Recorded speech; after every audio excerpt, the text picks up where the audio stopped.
The proposed Ukraine-Trump peace plan that will possibly occur on day one. First of all, there's a proposed 800-mile demilitarized zone, completely showing up the Korean DMZ. This would be like 5 times larger than on that peninsula. This zone would also be policed by European troops, more than likely NATO? It says European troops, but I'm assuming it would come from one of these blue countries here, right? I mean, I would assume those European soldiers wouldn't come from like Austria or Bosnia or Serbia, but who knows? Then the Ren will become officially Russian territory. This is pretty much where the front lines have froze in the conflict for a while now. Things really haven't moved much since 2023. And remember, they had also taken Crimea back in 2014, so the border and the peace deal would be somewhere along here. Considering where the Ukrainians started and the Russians basically knocking on the doorstep of Kyiv, they've made a lot of progress pushing the Russians out from the north and just keeping them out in the east. This, of course, is just the proposed plan. We don't know if Russia's going to accept this. We don't even know if this is what they're going to actually do and ask for. The headline from the actual article says it'd be British troops patrolling the 800-mile buffer zone. Just British? That's the headline, but it actually says European and British troops. So does that mean for the remainder of Ukraine, do they now join NATO? Maybe even the EU? Would they be allowed to do that? A member of Trump's team said, "We are not sending American men and women to uphold peace in Ukraine. We're not going to pay for it. Get the Poles, Germans, British, and French to do it." Oh, possibly in the deal, a guarantee of Ukrainian neutrality from here on out. It's gonna be so crazy because obviously I was making videos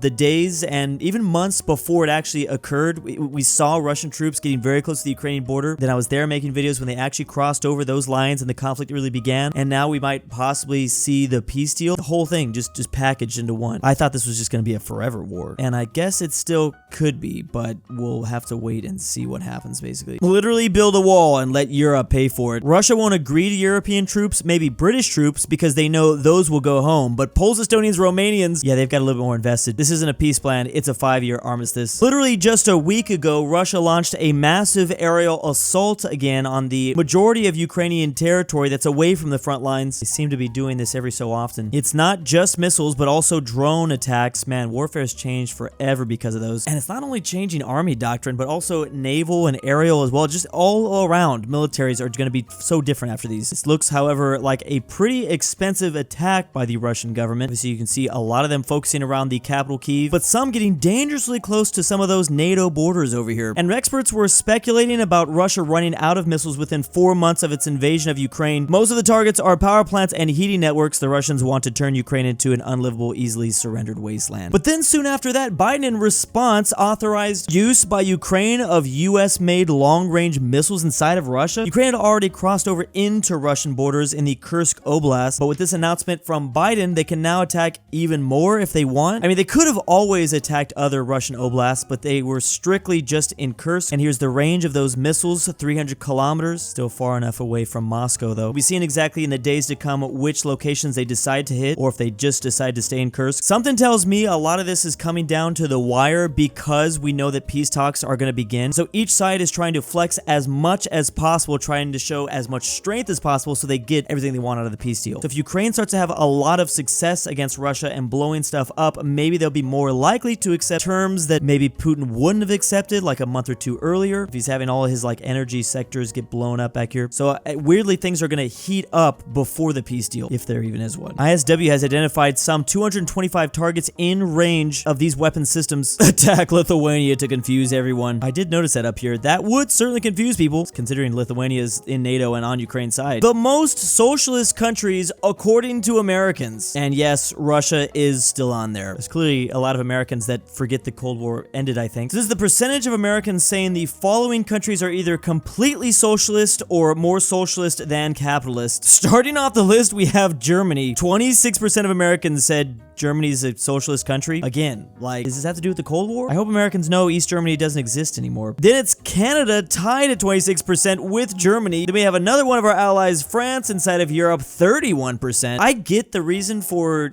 Germany because of their past, but France, Finland above them, 35%. Then there's Norway, then there's Denmark. Okay, the Nordic countries, traditionally when we talk about socialism in America, they're usually talking about these places. In the top 3, as we showed, Russia, Venezuela, and then China. What's interesting is that only half of these Americans said that China was a socialist country. Is it because, on paper, China's a communist country, but it's a little more complicated than that? This map in green shows a lot of countries that were formerly very socialist, and in orange, countries, they currently have a socialist ruling party. There's only 5 of those: Cuba, China, Vietnam, Laos, obviously North Korea. North Korea has a socialist constitution, though. Apparently, they have India, and oh man, this is just such a complicated topic. Socialist ruling party, a lot of Latin America, including Portugal and Spain. I mean, everyone defines it a little bit differently. That's why it's going to be such a mess. Russia, literally a socially conservative authoritarian oligarchy. I love how friendly Vietnamese towards the US is that they forgot Vietnam is a socialist country, the only one that they fought against. Well, I guess also North Korea. China's economy currently outweighs the rest of Asia. Well, according to this diagram, the rest of Asia is only China's neighbors. It's not all of Asia because they're completely missing the Middle East and the rest of Russia. So China has an 18.3 trillion GDP. Meanwhile, the countries in blue have a combined 16.5 trillion GDP. And funny enough, it's probably these two that are contributing the most, and maybe India. But by adding all these places in Central Asia and Mongolia, it really makes this infograph even crazier just by size. But GDP-wise, they don't have a whole lot. Considering Indonesia's population, also Singapore's on there. Singapore's got some great GDP. But yeah, this really shows just how powerful that Chinese economy really is. It's even crazier when you consider that the rest of Asia here has almost 3 billion people versus only 1.4 billion from China. I mean, half of those are just coming from India alone. It's going to be interesting to see if it stays like this, because obviously China is dealing with a lot of economic problems currently, also demographic problems as well. I mean, there's many theories that say that China actually doesn't even have 1.4 billion people. This is just an estimate. Remember that population numbers are mostly estimates. We don't actually know the exact number. I mean, just considering world population, this number could be off by literally millions. That's a lot of made up people. It feels like the Japanese era has completely ended. I mean, considering their explosion in the 80s and 90s, obviously the Japanese passed up Russia, and there were even theories that they would catch up to us. It's crazy. I mean, obviously the Chinese passed them in the early 2000s. Pollution in India and Pakistan right now is absolutely insane. This is a satellite image over these two countries. You can see as the Himalayan mountain range acts as a giant wall protecting the Chinese over here with Tibet. And all this pollution is literally just sitting here. Mind you, this is where the vast majority of Indian population lives, kind of right here. And if all that stuff is just sitting there, I mean, that cannot be good for your health at all. Same goes for Pakistan this way. As someone who lives barely 40 kilometers from one of those Indian cities mentioned, it's hell right now. It's November, yet there's smog and smoke clouds almost all day long. Even visibility is reduced. You really shouldn't go running outside. Yeah, I mean, I can't imagine what this would do. The air quality index in Lahore, Pakistan is at 2200 right now. Meanwhile, anything above 300 is considered hazardous. It's my understanding this happens every year, but this year is apparently exceptionally bad. Here's the number of doctors per 10,000 people. And unfortunately, this means for the countries that have large populations, more than likely you have less doctors. If you have 1.5 billion people, it's hard to have enough doctors for all of them. Another highly populated country, Brazil, this is 21 doctors for every 10,000 people. I mean, India had 7. How are 7 doctors supposed to take care of 10,000 people? I mean, you can't. They're just not able to. Canada also pretty low on the list, only 25. And I don't really know what their excuse is. They only have like 39 million or 40 million people living there. Then it's China. China also at 25. Then it's Japan. Japan surprisingly low on this list. Saudi Arabia, France, New Zealand, Croatia, Israel. I feel like you should strive to at least be to 50, right? Australia's at 40. Ireland's at 41. Denmark, Switzerland, Spain, Germany, Portugal, and Sweden. Wow. And I also noticed the US isn't even on this list. Do we really want to know? Now here's the US. They're at about 36 doctors per 10,000 people. Some of the lowest in the world, unfortunately, come from the more poor areas. Meanwhile, number 1, Cuba at 94. Wow. They actually even have Sweden beat, who's number 1 on this chart here. India's low doctor to population ratio is due to limited seats in medical institutions, high private education costs, and doctors moving abroad. That's what I was thinking. Doctors moving abroad to other places. Also, insufficient government spending on healthcare. Yeah, this cannot be good. I have a feeling Cuba is off the list intentionally. Dog ownership versus cat ownership in different parts of the world. The Russians really love their cats, with 57% of the population owning at least one feline. That is a crazy statistic. Then it's France, the USA at 40. I don't know where these percentages are really coming from. What is the age range? What are the qualifying factors? There's no way that 40% of the 333 million people that live in America all have cats. Maybe each household? Then it's Canada, Italy, Belgium, Argentina, Poland, and then least friendly cat households, South Korea, Hong Kong, China, Japan, Turkey, and Spain. Spain pretty low there. Also Mexico. Which on the contrary, Mexico is one of the highest in terms of dog ownerships. Actually, America and the Western Hemisphere as a whole really like their dogs. Argentina is the highest. Now, you see dogs running around Mexico like literally everywhere. I guess it shouldn't be that surprising. Poland is the highest in Europe, then Italy. Spain are just really big dog people. So maybe that culture, I guess, traveled across the Atlantic during the colonial times for Mexico and Argentina. But where is Portugal at? Wouldn't they be there? China's at 25%. South Korea's at 20%. The lowest is actually Turkey at only 12. Then Hong Kong, then Japan. Japan. Maybe that's where all the Americans are getting their Shiba Inus at, because the Japanese don't want them. I need a world map version of this to see where the lines are drawn between the cat war and dog war countries. What faction will you join? And big thanks to my patrons. Month